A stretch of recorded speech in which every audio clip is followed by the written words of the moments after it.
Je vous regarde et je souris. Et vous allez alors vous demander pourquoi il sourit comme ça. Tout simplement, c'est une fois de plus un immense honneur pour moi d'être parmi vous en ce dernier jour du concours des bâtons. Monsieur le recteur de l'Université Alioune Diop de Bambey, distingués autorités, Monsieur le président du club économique de l'UADB, chers collègues et collaborateurs, auguste assemblée, en vos rangs et qualités, au pupitre, Bassirou Sané, étudiant en licence 1 ingénierie juridique, toujours accompagné de mes fiers guerriers, M. Pierre Kouane et M. Ousmane Diallo.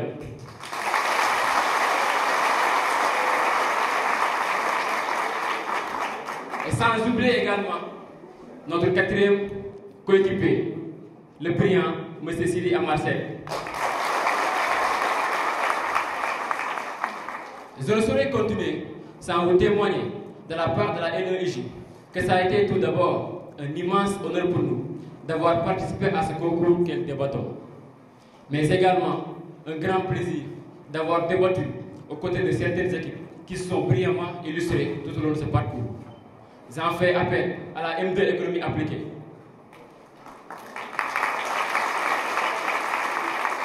J'en fais également appel à la L1 développement durable, à la L3 économie. Et enfin, oui, enfin, une équipe que nous aimons bien, une équipe que nous apprécions bien, la L2 économie. Pour certains parmi vous, c'est la première fois qu'ils viennent assister à un match de débattement. Mais je vous promets que vous allez assister aujourd'hui à un match de très très haut niveau. Oui. Vous allez assister à un match d'ingénieurs. Mais attention, ce n'est pas n'importe quel ingénieur, non. Ce n'est pas des ingénieurs pétroliers, non. Mais plutôt des ingénieurs juridiques.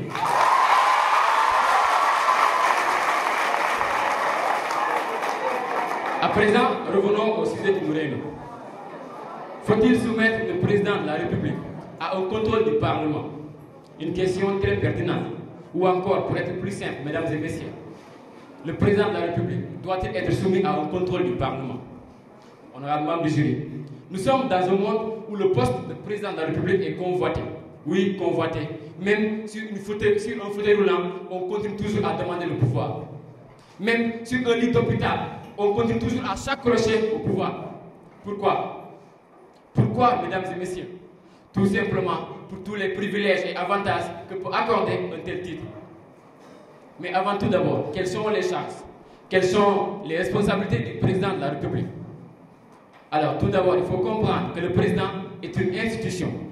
Il est le chef d'État d'une république. Et vous allez alors me demander c'est quoi une république? Alors, prenez note. Une république est une forme de gouvernement dans laquelle le président n'est pas le seul détenteur du pouvoir. Le pouvoir est chose publique, elle n'est pas héréditaire. Le Parlement, qu'en est-il du Parlement alors? Alors, le Parlement rassemble les élus qui représentent le peuple, légifèrent et contrôlent l'action du gouvernement. Mesdames et messieurs, vous n'êtes pas sans savoir que le président de la République est le chef suprême des armées. Il est le gardien de la Constitution, responsable de la défense nationale. Alors, compte tenu de tous ces pouvoirs que dispose le président, il est fondamental, il est nécessaire qu'il fasse l'objet d'un contrôle, notamment par le Parlement. Au Sénégal, le président de la République négocie les traités internationaux, ou bien les engagements, et ceux-ci sont ratifiés par l'Assemblée nationale. Maintenant, imaginez le cas où le président dispose de plein pouvoir de négociation de ces traités. Il pourrait bien les négocier en sa faveur, et cela mettrait alors en péril l'intérêt du peuple.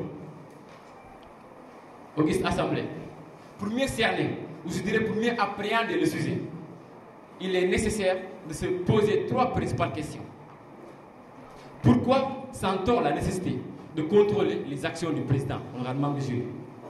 Qu'en serait-il alors si l'on ne contrôlait pas le président? Et enfin, qu'en serait-il si l'on décidait de contrôler les actions du président de la République?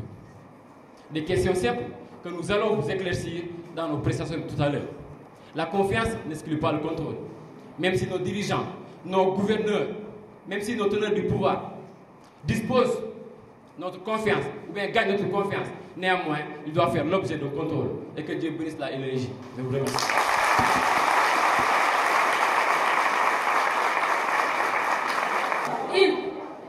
Il incarne l'unité nationale. Il est le gardien de la Constitution. Il est le garant du fonctionnement régulier des institutions, de l'indépendance de la nation et de l'intégrité du territoire. Il détermine la politique de la nation. Il est le chef suprême des armées et dispose de la force armée. Il accrédite les ambassadeurs et les envoyés extraordinaires des puissances étrangères. Il est le premier protecteur des arts et des lettres. Lorsque les institutions de la République, lorsque l'intégrité du territoire, lorsque l'indépendance de la nation ou l'exécution des engagements internationaux sont menacés d'une manière grave et immédiate, il dispose de pouvoirs exceptionnels qui lui permettent, après en avoir informé la nation, à prendre toutes les dispositions tendant à rétablir le fonctionnement régulier des institutions et des pouvoirs publics, ainsi qu'à assurer la sauvegarde de la nation. Qui est ce super-héros qui assure toutes ces fonctions? Oui, vous l'avez deviné, il s'agit du président de la République. Honorables membres du jury, chères autorités, distingués contradicteurs, majestueux auditoires, bonjour. Yaye Fatou Biteye devant ce pupitre, étudiante en deuxième année de master en droit privé, spécialisée en droit des affaires et droit fiscal. Faut-il soumettre le président de la République à un contrôle du Parlement? Voici la grande question qui nous réunit aujourd'hui. Cependant, l'on ne peut débattre sur un tel sujet sans au préalable cerner le sens des mots. Parce que, comme disait Platon, la connaissance des mots conduit à la connaissance des choses.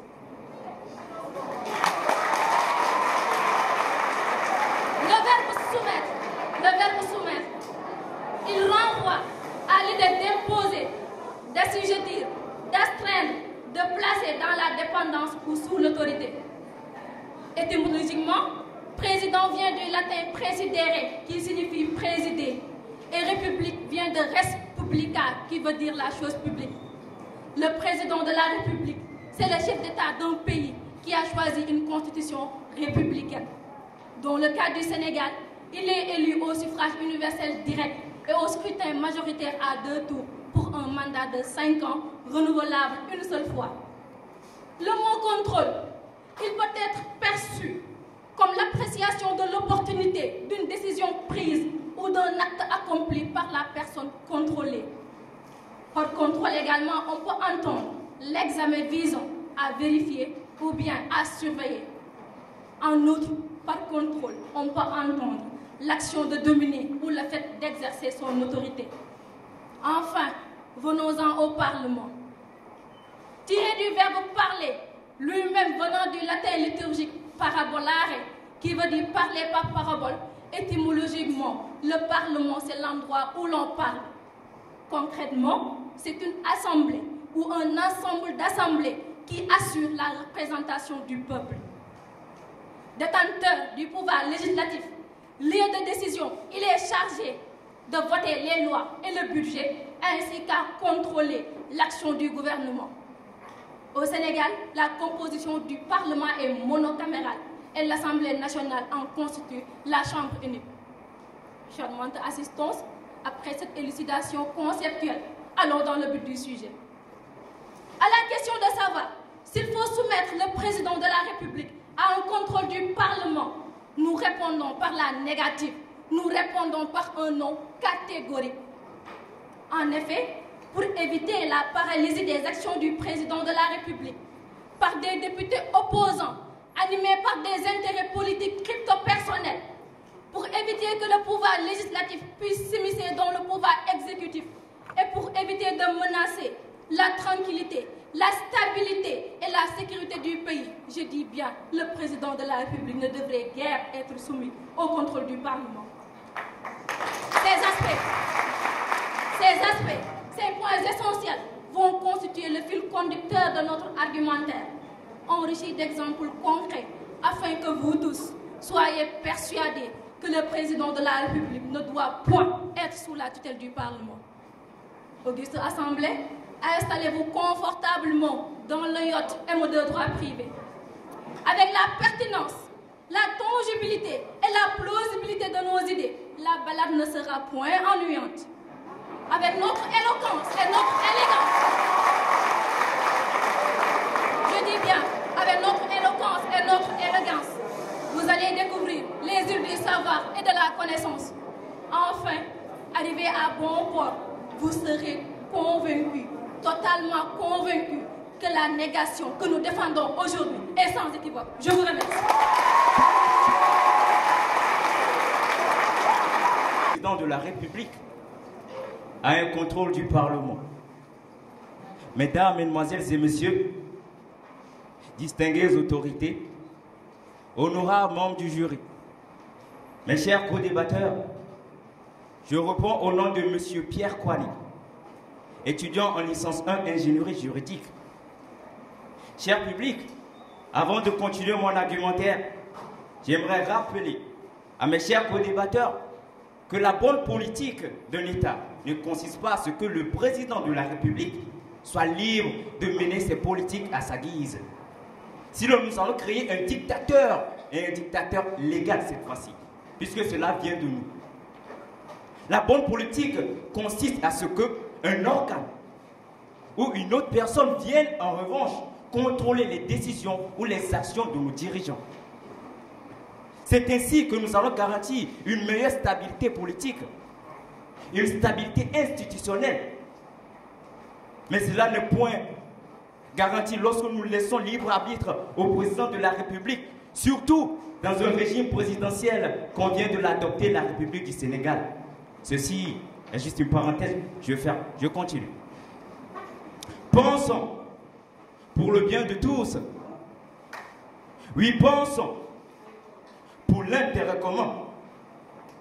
Pensons, cher public, à soumettre nos dirigeants à un contrôle du Parlement. Et c'est à cet instant, vous me direz pourquoi, honorables membres du jury.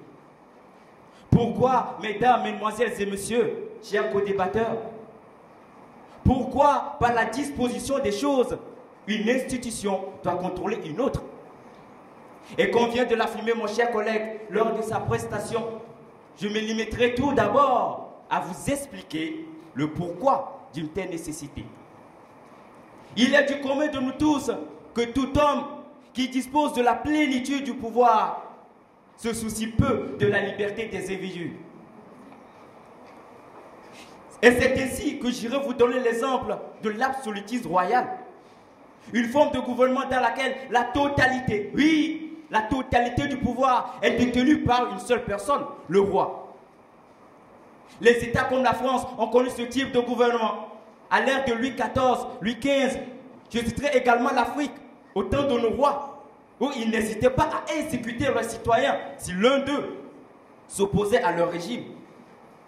Si les actions de nos dirigeants ne sont pas contrôlées, cher public, surtout, je le répète, dans un régime présidentiel qu'on vient de l'adopter, la République du Sénégal, où le président dispose de la plénitude du pouvoir exécutif, où il détermine et conduit la politique de la nation, nous allons assister à une dictature de l'exécutif, une dictature que nous avons connue récemment avec la Gambie de Yaya Jammeh ou encore le Zimbabwe de Robert Mugabe.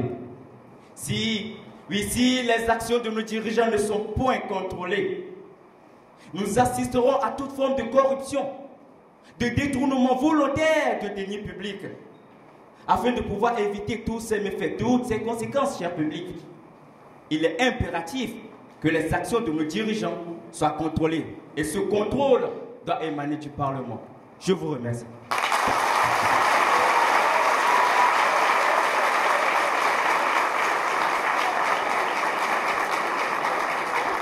Monsieur le Président, le Conseil constitutionnel va recevoir votre serment.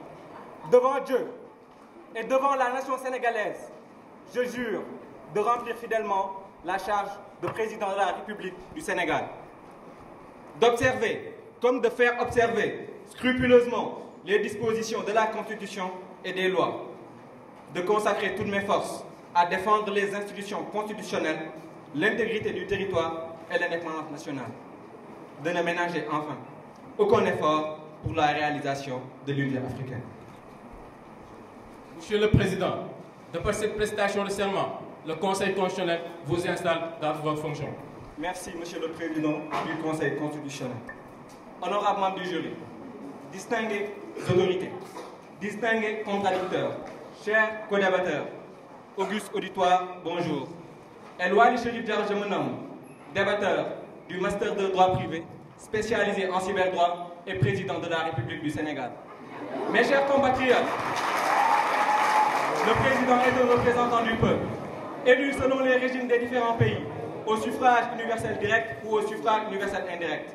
Dans le cadre de notre pays, le Sénégal, le président est élu au suffrage universel direct et nous avons un régime présidentiel rationalisé, je précise, et non un régime présidentiel, M. Pierre Kwame, pour votre culture générale.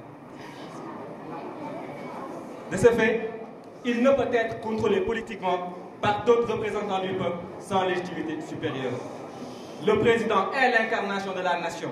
Et encore une fois, il ne peut être contrôlé par d'autres représentants du peuple ou bien comme n'importe quel responsable politique au risque de voir la nation qu'il incarne elle-même être mise au box des accusés. Le pouvoir de l'État doit être stable.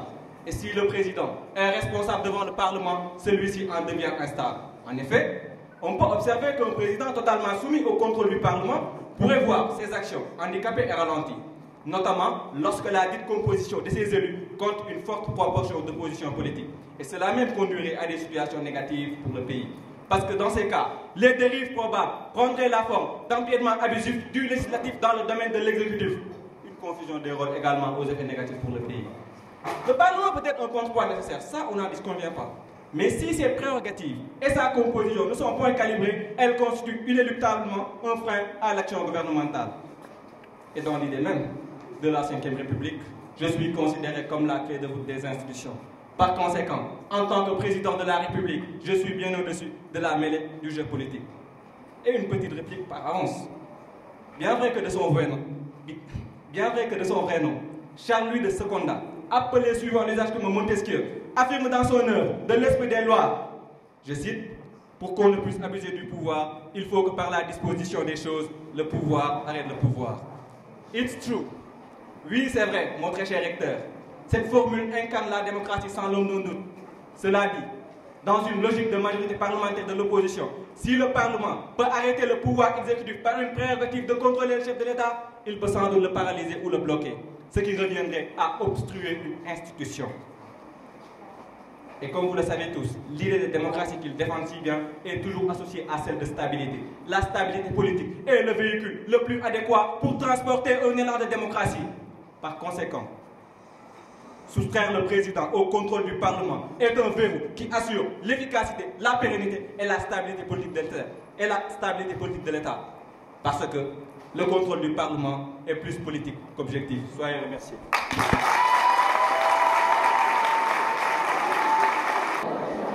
Faut-il soumettre le président de la République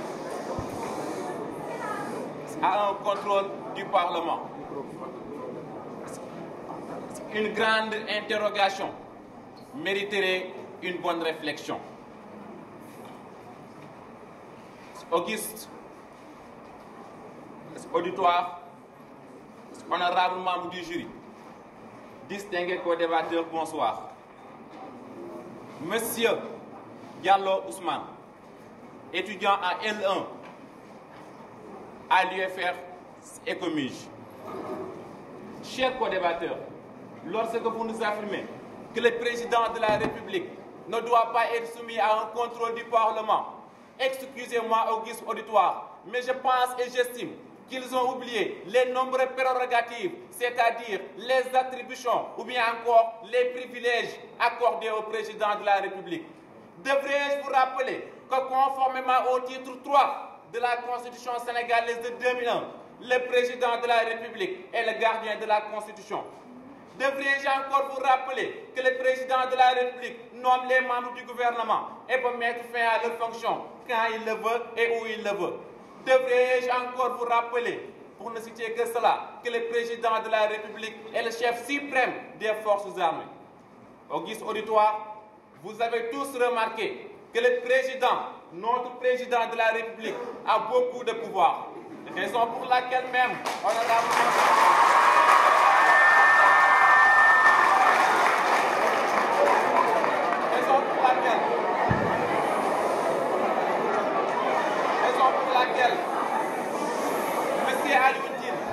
Monsieur Alioune, l'ancien président de la rencontre africaine de défense des droits de l'homme, avait dit, je le cite, le président de la République a trop de pouvoir. Il est tout simplement omnipotent.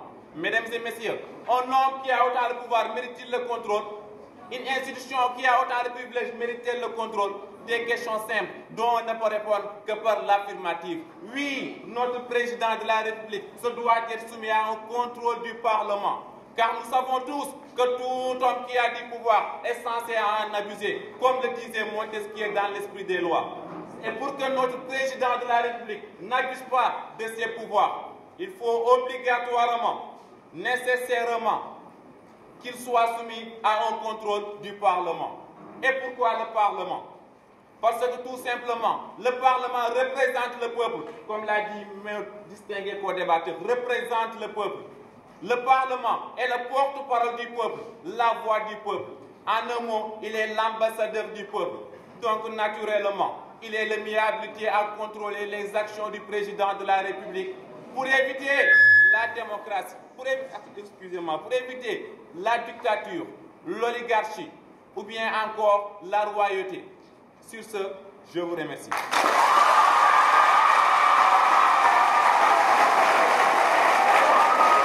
Chers membres du jury, auguste auditoire, chers invités, chers contradicteurs, bonjour. Je réponds au nom de Babacar Seck Mbaye, débatteur en droit privé et président du Conseil constitutionnel. La Constitution définit par essence le mode d'organisation de l'État et de la nation. À l'image des pays africains, le Sénégal n'échappe pas à la figure tutélaire du président de la République qui demeure l'alpha et l'oméga de la vie politique. Il est considéré comme la clé de voûte des institutions. Sa prééminence sur les autres entités ne souffre d'aucune contestation. Mais aujourd'hui, des jeunes juristes de l'UADB le contestent. Y a-t-il lieu de le faire chez le contradicteur? Non. Donc permettez-nous de vous tenir la main et de vous ramener sur le droit chemin. Son Excellence, M. Chérif El Ouattara, n'a pas prêté serment devant l'Assemblée nationale, mais plutôt devant le Conseil constitutionnel, devant vous, le peuple sénégalais. Et il est clair que la démocratie voudrait que tout se fasse dans les règles fixées par la Constitution. Honorable membre du jury, le président de la République est élu au suffrage universel direct et à la majorité absolue de suffrage exprimé. Donc il est très bien choisi par le peuple. Oui, il est très bien choisi par le peuple. Accepter ce contrôle serait utopiste et illégal, voire même contraire à l'esprit de la Constitution, parce que le président de la République est directement élu par le peuple. Chers contradicteurs, en droit, on nous a appris le parallélisme des formes. Mais respectons ce principe, qui veut dire tout simplement ce que le peuple a fait, seul le peuple peut le défaire. Et autre chose, comme vous le savez, chère assistance, les députés ne sont là que pour leur propre compte. Ils n'ont aucune formation. Et vous voulez soumettre le président à leur contrôle? Chère assistance, l'Assemblée nationale n'est qu'une assemblée de parole, mais pas une assemblée de travail. Autre chose, cher honorable du jury, si on parvient à instaurer ce pouvoir de contrôle, mais comment est-ce qu'on pourra engager la responsable des députés tout en sachant qu'ils sont bien protégés par les textes?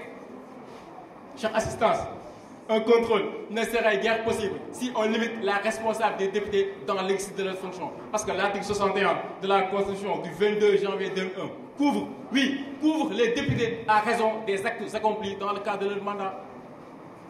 Faisons une escale en France et allons voir le régime politique français. En France, la 5e République a été caractérisée pour des raisons sérieuses, notamment une instabilité politique. J'ai bien dit instabilité politique, où le Parlement détenait le pouvoir et que le président n'avait qu'une fonction honorifique. Mais face à telle situation, le général de Gaulle a déposé un projet de loi. Oui, un projet de référendum. Et le peuple français l'a accepté à 80%. J'ai bien dit 80%. C'est ce qui a donné naissance, oui, à la 5e République, caractérisée par une prééminence du pouvoir exécutif sur le pouvoir législatif, qui entraîne une instabilité politique en France. J'ai bien dit instabilité politique en France. Dire donc que le Parlement, dites donc que le président doit être arrêté par le Parlement est une erreur grave. Oui, très grave même dans la démocratie moderne. Je vous remercie.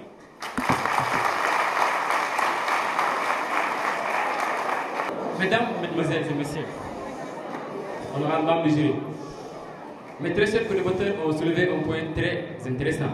Oui, ils ont dit que le président a prêté serment devant le Conseil constitutionnel.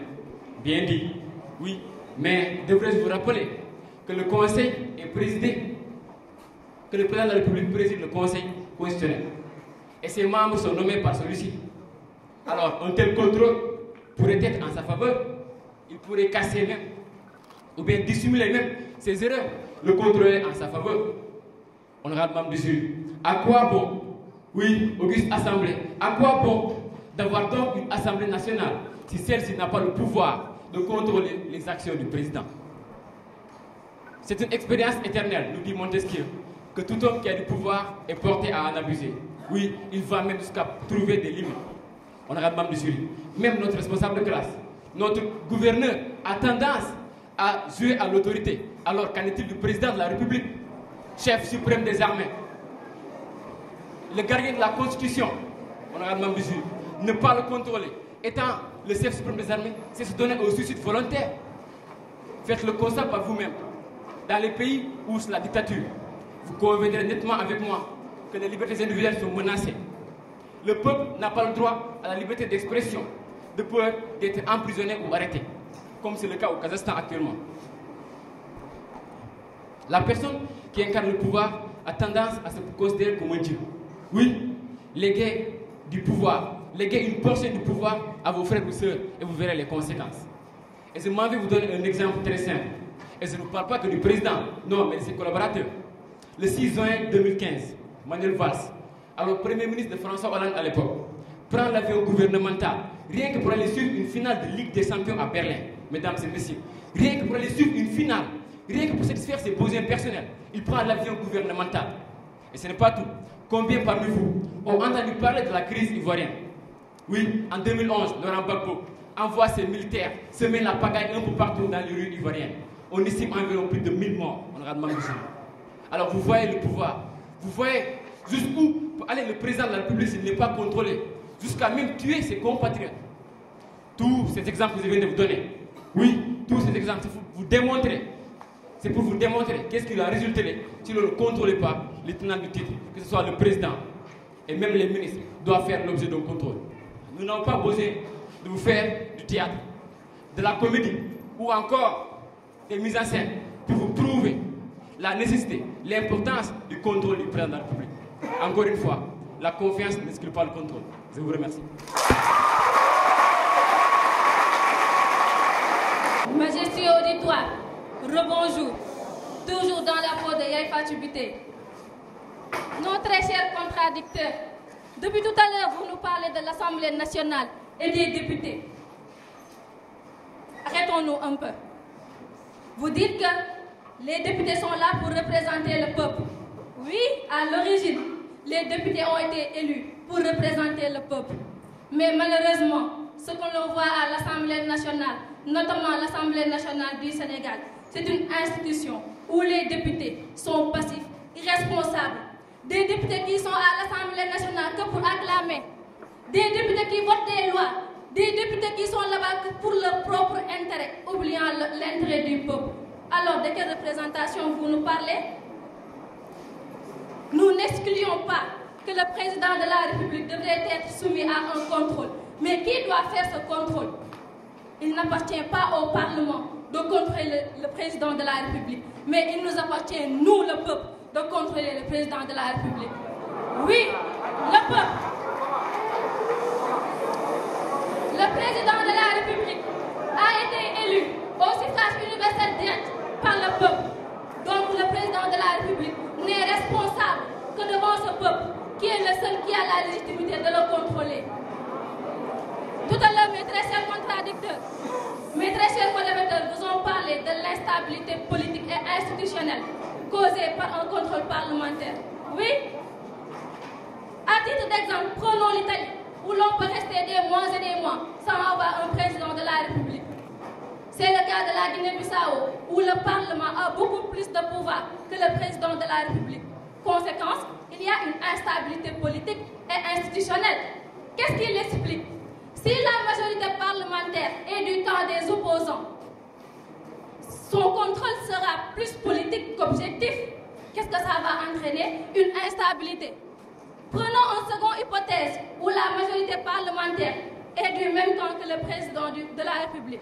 Dans ce cas, à quoi servirait un contrôle? Ça serait inutile. Ça serait comme envoyer une lettre à la poste. Alors, comme je viens de vous le dire, la meilleure solution pour un meilleur contrôle du président de la République reste le peuple. En quoi faisant? Tout à l'heure, j'ai entendu certains dans l'Assemblée demander comment le peuple peut contrôler le président de la République. Mais il y a la participation directe du peuple à la prise de décision. On peut instaurer des méthodes telles que le référendum d'initiative populaire. Oui, le référendum d'initiative populaire. Charmante assistance, l'initiative populaire est l'expression d'une réelle démocratie. La volonté générale ne peut guère être représentée parce que le peuple est seul détenteur de la souveraineté. Et pour finir, laissez-moi vous dire, dans cette assemblée, que de la même manière que le peuple a élu le président de la République, de cette même manière, il doit contrôler ce même président. Cela répond mieux à la formule du 16e président des États-Unis d'Amérique, Abraham Lincoln, qui, en parlant de la démocratie, disait dans la langue de Shakespeare, Government of the people, by the people and for the people. Le gouvernement du peuple, par le peuple et pour le peuple. Je vous remercie.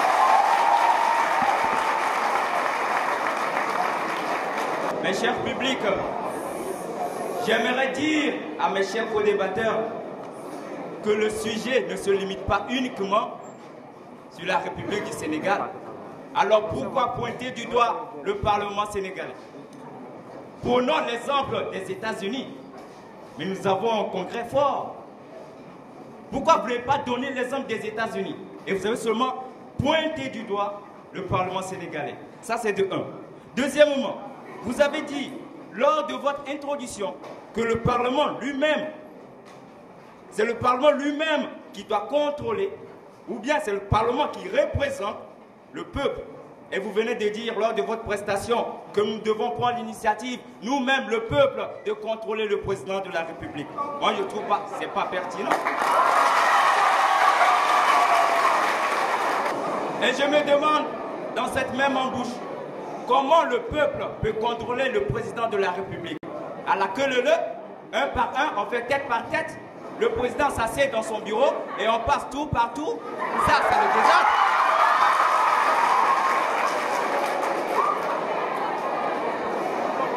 Il faut savoir également que le référendum dont elle faisait allusion tout à l'heure, ce référendum-là demande beaucoup de budget.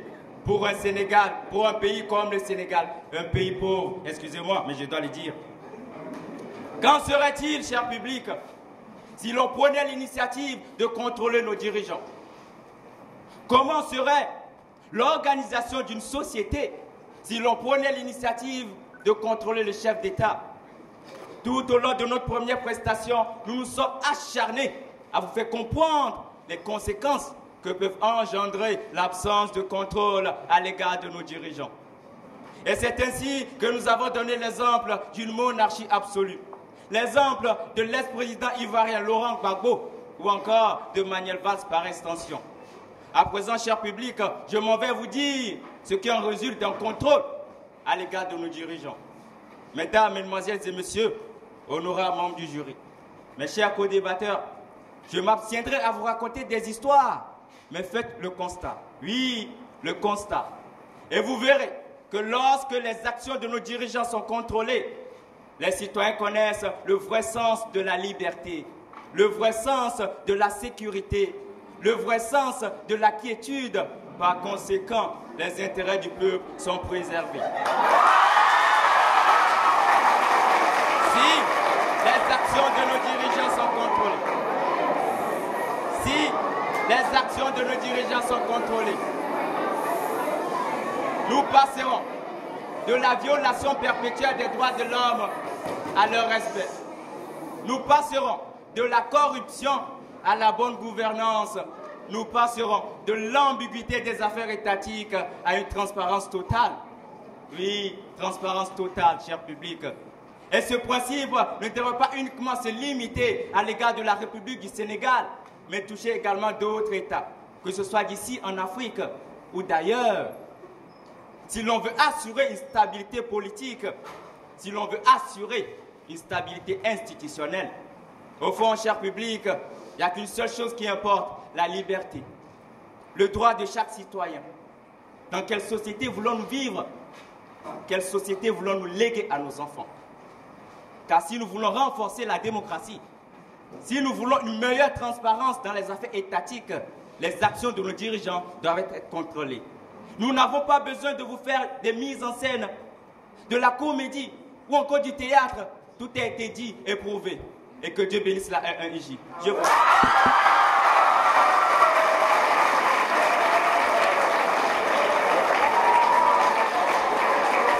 Apparemment, les pinceaux sont en train de s'en mêler. L'exécutif est composé du président et du gouvernement.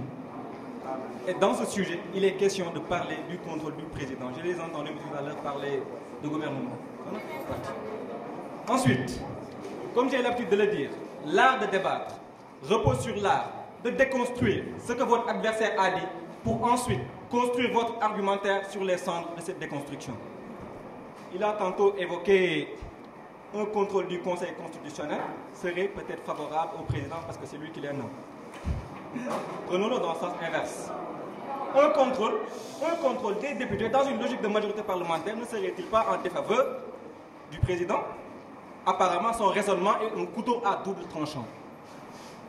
Merci, chers contradicteurs, d'avoir eu le tact d'évoquer l'histoire à titre d'illustration.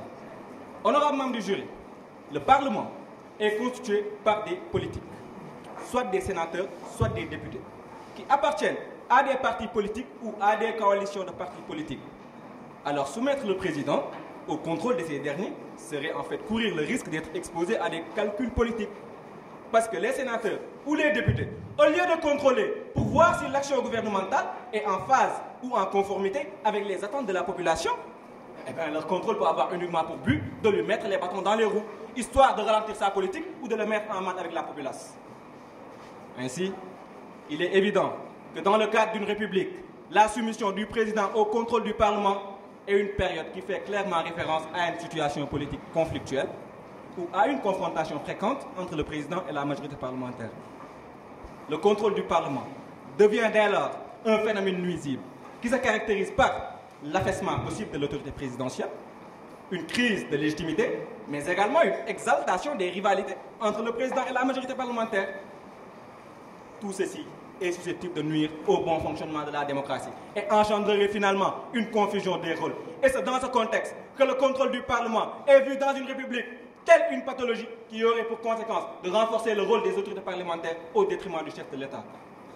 Eh bien, comme vous le constatez, ce contrôle que défendent nos chers contradicteurs, aussi loin d'être un approfondissement de la démocratie, serait en fait une période dans laquelle les institutions, nos institutions, sont fragilisées par la confusion qu'entraînent deux visions différentes de l'action gouvernementale. Et c'est quoi l'alternance démocratique? C'est en fait permettre au président d'appliquer entièrement le programme politique pour lequel il a été élu. Par conséquent, la répression elle est pédagogique.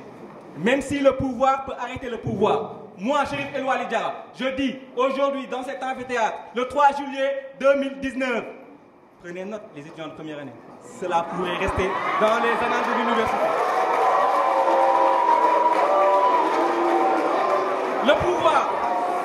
Le pouvoir ne doit arrêter le pouvoir que si son dessein ne résulte d'aucune combine ou d'aucun calcul politique. Et dans une logique de majorité parlementaire de l'opposition, le contrôle est quasiment toujours politique. Par conséquent, le M2 privé maintient indéniablement et énergiquement le non. Le président ne doit et ne devrait être soumis au contrôle du Parlement.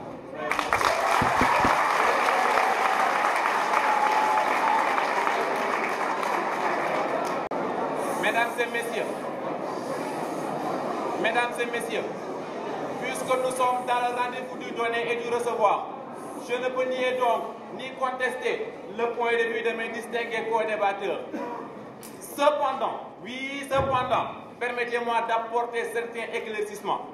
N'oublions pas que sans le contrôle du Parlement, le président de la République pourra se permettre de tout faire, jusqu'à même violer, abuser l'un des droits de l'homme les plus essentiels, le droit à la vie, mais aussi la liberté.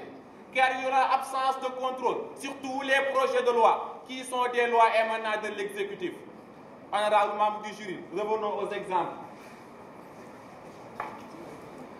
L'exemple le plus concret, nous ne pouvons oublier la nuit du 3 au 4 juin 1989, lorsque des étudiants marchaient humblement, manifestaient pacifiquement pour réclamer un dû. Et ce dû, ce n'est rien d'autre que la démocratie et plus de liberté. Mais puisque le président de la République populaire de Chine, Deng Xiaoping, n'était pas contrôlé par le Parlement, il a abusé de ses pouvoirs en donnant l'ordre de nettoyer la place de Tiananmen, c'est-à-dire de nettoyer tous les manifestants. Tous les manifestants, c'est-à-dire, et même mes distingués co-débatteurs, les étudiants. Mesdames et messieurs, regardons donc clairement qu'ici, si le président de la République n'est pas soumis à un contrôle du Parlement, les droits, ces libertés ne seront point garantis. Mesdames et messieurs, je continue toujours. N'oublions pas encore que sans le contrôle du président de la République par le Parlement, nous aboutirons à l'instauration d'une dictature absolue, car tous les trois pouvoirs, à savoir l'exécutif, le législatif et le judiciaire, seront détenus par le président de la République. Honorable membre du jury, l'exemple le plus concret, nous ne pouvons oublier l'actuel président de la Corée du Nord, Kim Jong-un, qui est actuellement l'un des plus grands dictateurs du monde, car il a concentré toutes les richesses de son pays pour faire la course aux armements. Et pendant ce temps, mesdames et messieurs, sa population meurt de misère, meurt de famine, voire même la pauvreté. Et d'après les derniers rapports de l'ONU, 70% de sa population manque de nourriture. Où est l'essentiel? Contemplons donc clairement que si le Parlement ne contrôle pas le président de la République, il y a 99% d'aboutir à une dictature absolue. Auguste auditoire, faisons à présent une brève aperçu du cours de droit constitutionnel et système politique pour vous montrer, pour vous prouver l'importance du contrôle parlementaire. Pour ceux qui ne sont pas des juristes, ne vous inquiétez pas. Don't worry about.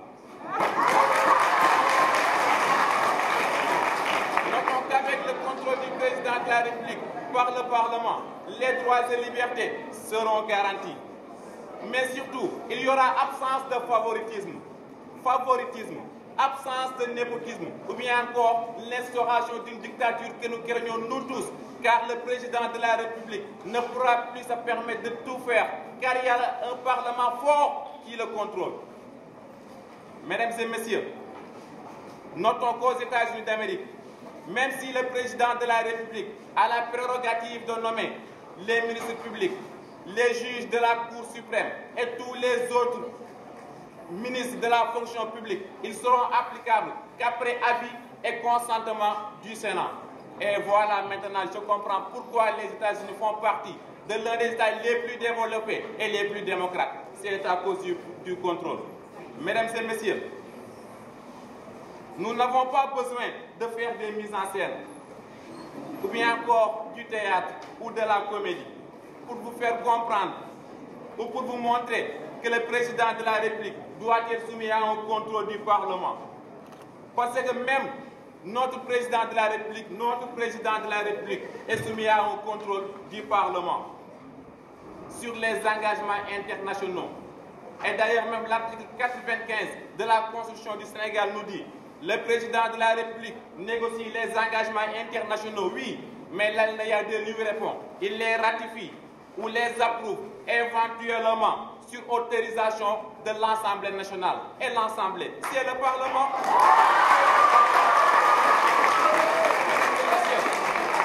J'en termine pour vous dire que Dieu bénisse la LEIJ.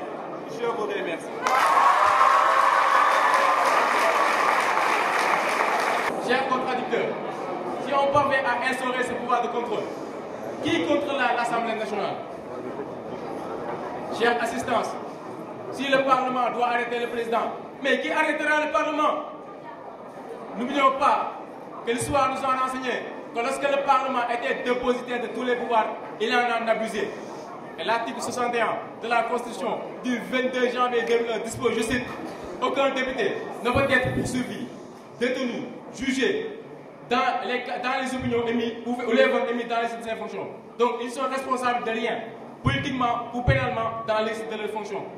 Honorable membre du jury, chère assistance, le contrôle parlementaire est une source d'entrave à la mission du président de la République. Le président est élu pour un mandat de 5 ans. Il doit rendre compte au peuple. Pourquoi devrait-on entraver l'exercice de sa mission par un contrôle dont on ignore ni l'étendue ni la portée? Mais c'est exposer le président à des risques. Et on ne doit pas exposer le président. Chère assistance, le président ne doit pas être sous tutelle. Un président sous tutelle signifie un président faible, un président affaibli, et ça ne renforce pas la démocratie. Non, non, un président doit être libre et ne doit rendre compte qu'au peuple, et non à aucune institution, fût-elle celle du Parlement. La Constitution du 22 janvier 2001 fait allusion à la haute trahison comme moyen de sanction pour imprimer le président. Mais, est-ce que dans cette salle, quelqu'un peut me dire qu'est-ce que ça veut dire la haute trahison? Oui, mon cher, vous avez raison de secouer la tête, parce que cette notion est floue, elle n'a pas été définie. Et il peut être un risque pour le président, parce qu'à chaque fois, on peut l'accuser de haute trahison. Demain, il peut signer un contrat. Dans des autres, c'est là, on peut le qualifier de haute trahison. Au moins acte qu'il fait, on peut le qualifier de haute trahison. Chers invités, il est inadmissible dans un pays que quelqu'un qui est élu au suffrage universel direct est sous contrôle d'un Parlement élu au suffrage universel indirect. Ou bien au Parlement élu par une soutien de liste. Non, c'est aberrant et ça ne renforce pas la démocratie. Chers membres publics, comme vous le savez, notre Assemblée nationale est composée de 165 députés. Et sur les 165, plus de 125 sont pour le compte de la mouvance présidentielle. Oui, 125 sont pour le compte de la mouvance présidentielle. Mais est-ce que réellement un contrôle CDP va avoir lieu? Non, c'est pas possible. Et je le vois en même temps au visage. C'est comme si mettre son excellence Macky Sall au contrôle de Farba Ngom. C'est pas possible. Non, c'est pas possible du tout.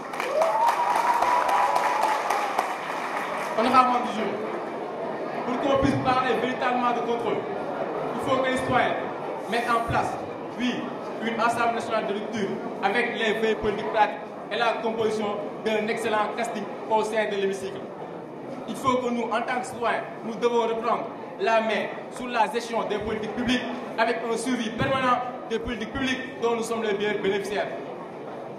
Madame, mademoiselle, monsieur, compte tenu de toutes ces considérations qui résultent de la non-soumission du président de la République à un contrôle parlementaire, moi, Babacar Seck Mbaye, président du Conseil constitutionnel, je vous dis, je déclare, je proclame, je réitère et je confirme que s'il y a une phrase à retenir aujourd'hui dans cet amphithéâtre, c'est bien sûr la suivante. Le président de la République ne doit et ne devrait être jamais soumis à un contrôle parlementaire. Je vous remercie. Alors, il y avait deux équipes. On n'a pas besoin de dire la deuxième équipe. Parce que ça va encore allonger. Nous allons nous épargner de dire vraiment la deuxième équipe. Nous allons juste prononcer la première. Et maintenant, celui qui n'a pas été prononcé, sache qu'il occupe la deuxième place. Alors, le vainqueur est l'équipe vainqueuse de cette finale. C'est un peu...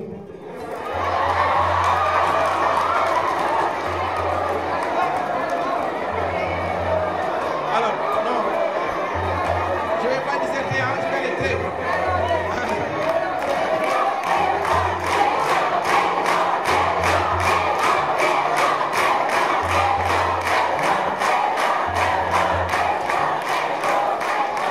D'accord, c'est bon, merci beaucoup. Alors, donc l'équipe L1 EJ